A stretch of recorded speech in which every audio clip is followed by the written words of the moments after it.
Quelle pleine mesure de pardon sur la base de l'œuvre de Christ sur la croix.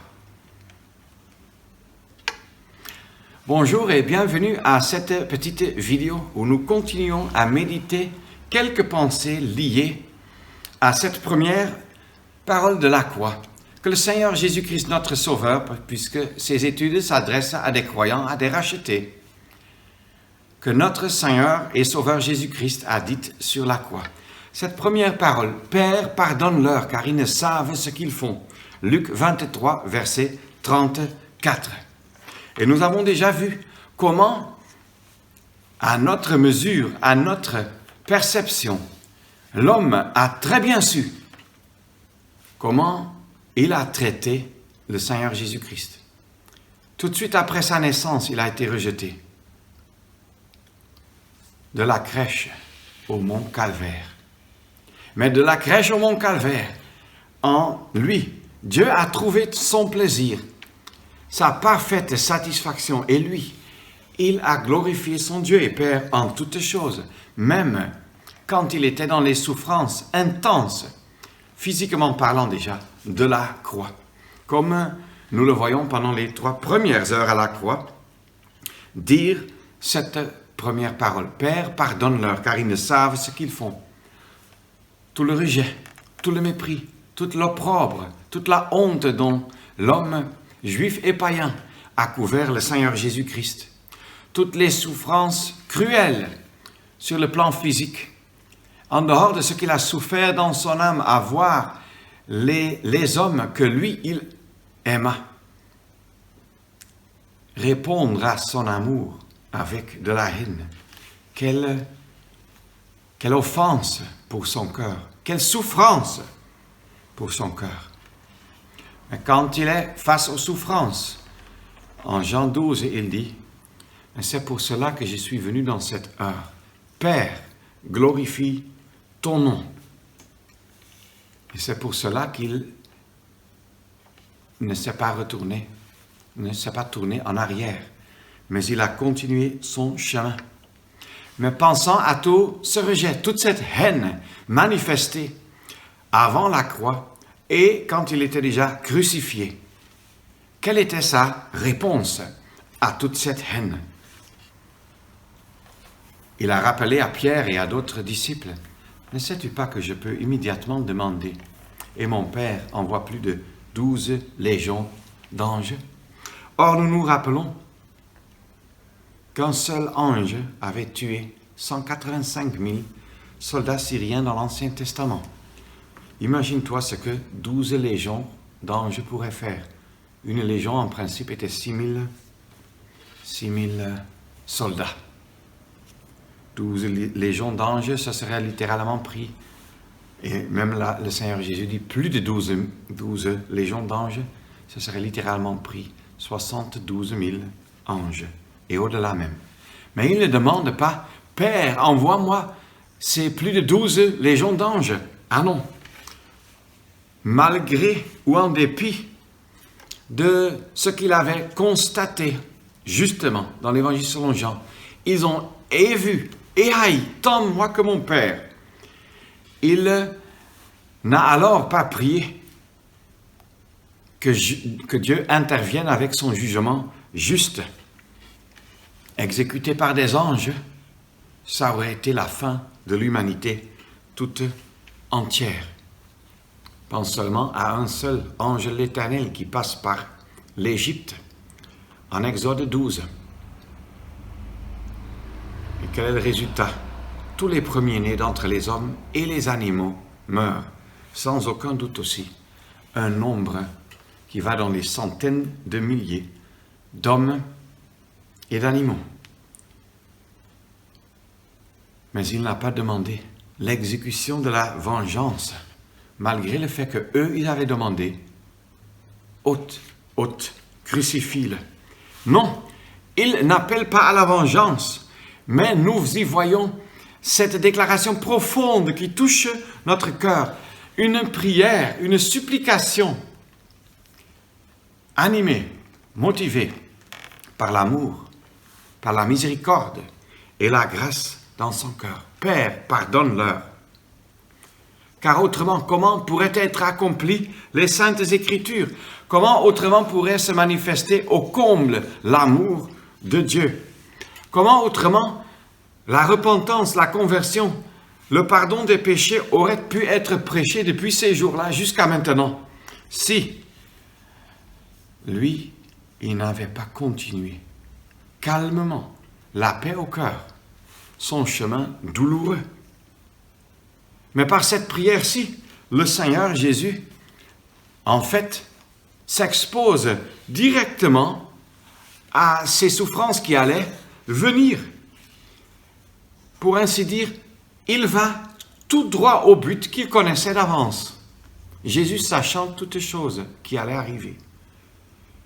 Il savait que s'il avait demandé la vengeance, l'humanité aurait été détruite et il aurait pu monter au ciel parce qu'il était l'homme parfait. Mais une telle prière d'envoyer les anges pour la destruction aurait détruit l'humanité tout entière. Et sa grâce, sa miséricorde, son amour envers les hommes, oui, son amour divin, n'aurait jamais pu se manifester tel que Christ l'a manifesté à la croix. Et c'était impossible pour le Fils de Dieu de ne pas accomplir, parfaitement même accomplir, tout le conseil de Dieu, tout le désir de son Dieu et Père, toute la volonté de son Dieu et Père. Quand nous lisons dans l'Exode, le chapitre 21, Exode au chapitre 21 et au verset 12, nous lisons « Si quelqu'un frappe un homme et qu'il en meurt, il sera certainement mis à mort. » Regarde ce que l'homme fait avec le Fils de Dieu. On le frappe, pour ainsi dire, et il meurt. Et la conséquence immédiate aurait été la mort des criminels, des meurtriers. Mais pourtant, nous savons très bien que la punition capitale, la punition de la mort éternelle, ne vient pas sur nous. Et pourquoi pas? Parce que, nous pouvons dire, tant de personnes ont profité de cette prière-ci, et bien sûr de l'œuvre que Christ a accomplie à la suite. Père, pardonne-leur, car ils ne savent ce qu'ils font. Et il a ensuite accompli l'œuvre pour que le pardon puisse être donné à tous ceux qui se repentent, puisse être offert, le salut puisse être offert à l'humanité tout entière, mais être acquis par tout un chacun qui se repent, qui confesse ses péchés, dans le deuil, dans la repentance, devant Dieu bien sûr, pas devant un prêtre ou sacrificateur ou missionnaire ou n'importe qui, et qui accepte le pardon par Jésus-Christ, croyant en lui comme son seul sauveur. Nous pouvons donc dire que nous tous comme croyants, nous avons profité de ce que le Seigneur Jésus, par cette déclaration-ci, change le meurtre, l'acte de meurtre, en homicide involontaire, tel que c'était prévu dans l'Ancien Testament. Pour le meurtrier, il n'y avait aucun pardon possible. Mais pour l'homicide involontaire, celui qui en était coupable pouvait encore trouver du pardon dans les villes de refuge ou bien à l'autel. Et c'est ça. Par cette déclaration, maintenant nous savons pourquoi le pardon est offert à tous, sans exception même. Mais je répète, tous ne seront pas pardonnés, tous ne seront pas sauvés. Seuls ceux qui se repentent seront pardonnés et sauvés.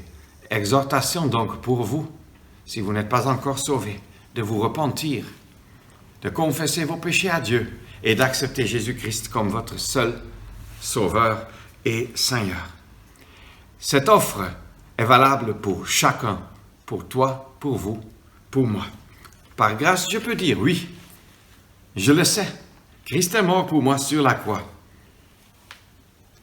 à cause de son immense amour. Et maintenant, je suis pardonné. Je suis donc aussi quelqu'un qui a profité de cette prière.